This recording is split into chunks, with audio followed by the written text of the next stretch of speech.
Welcome to Homeschool Helps with Amanda. I'm Amanda Wares, Homeschool Helps Director with NCHE.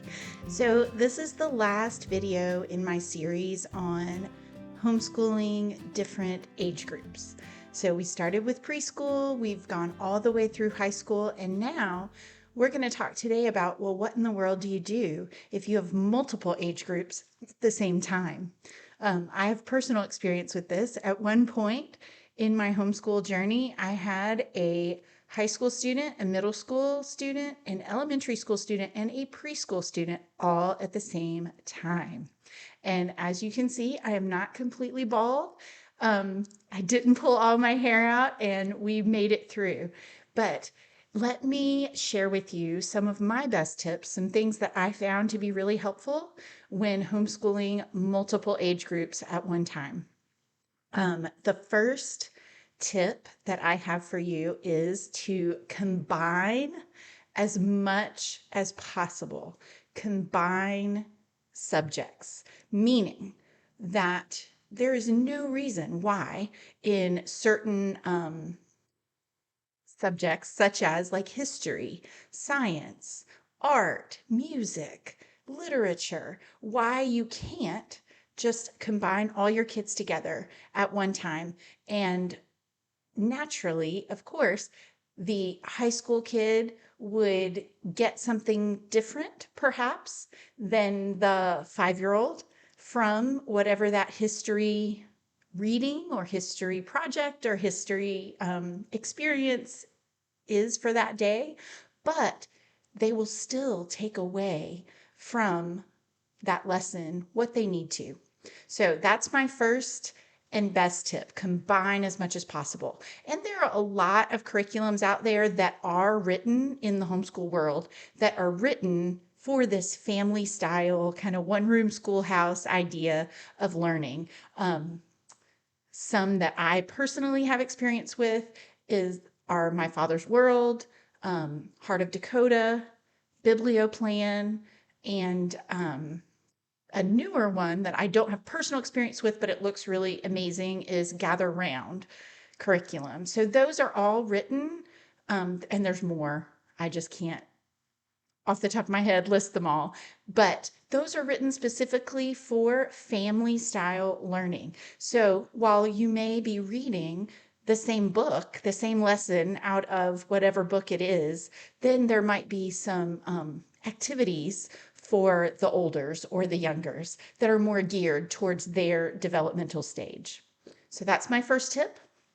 My second tip is that you might consider having sort of, I used to call it my 3-ring circus approach to homeschool. So how we would do things, this was early in our homeschool journey. My kids were much smaller.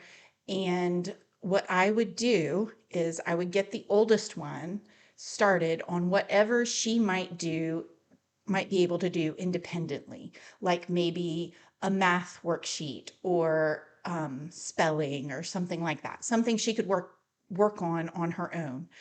And I would get her started, and then the middle one maybe could just play independently at that time, and then I would focus for a short period of time, maybe 15, 20 minutes on the little one. And we might do something fun, something that would fill her cup of that mommy attention. And we would do something, some activity, some learning thing, maybe not, maybe just play. Whatever it was, we would do just one-on-one, me and that child for, it doesn't have to be long, 15, 20 minutes. But then they are so filled, they've had their mommy attention right for that moment, and they might be satisfied to go and play for a little while, instead of being mommy, mommy, mommy, mommy, I've experienced that as well. While I would go then and work with the next oldest one. If that was, at that time, it was a kindergarten age student. And so then I would work with them. The little one is off playing. The big one was doing their independent work. and I would focus on that middle one. And we would do maybe a phonics lesson or a little math activity, whatever it was that I needed to do one-on-one with just that child. Then we would focus on that for a little while. And then that one, the middle one, would go off and play with the little. They would be doing whatever they were doing together. And then I could focus if there was something that I needed to do one-on-one with the big one. And after all the three-ring circus, the craziness, then we might come together as a group and have our read aloud or history reading, whatever we would do. We did a lot of reading. Whatever we would do that could be done all together. The art project, the science experiment, whatever it was that we could do all together. And so that's how I approached having multiple ages that I was trying to school all at the same time. So that three-ring circus approach and combine. Also, just a little tiny tip to throw in for you, something that we did a lot over the years, is take advantage of nap time. Seriously, people always say, oh, how do you homeschool with a toddler? How do you homeschool with a baby? Take advantage of nap time. There's nothing wrong with that.